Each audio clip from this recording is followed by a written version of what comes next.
Assalomu alaykum hurmatli yurtdoshlar. Men muhabbatim degan yangi tarona qildim. She'ri Shahlo xonimning qalamiga mansub. Bir eshitib baho beringlarchi.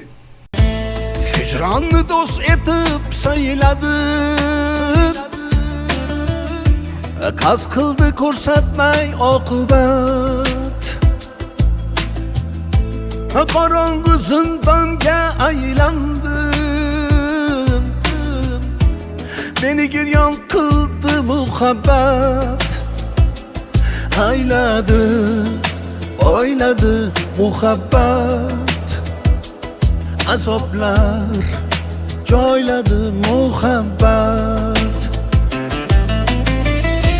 Kutgandim sadoqat vafoni,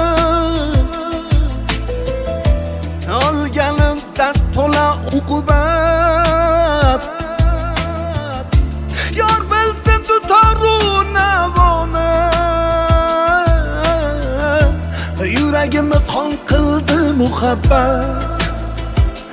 Meni ojiz bildi muhabbat, meni hofiz qildi muhabbat.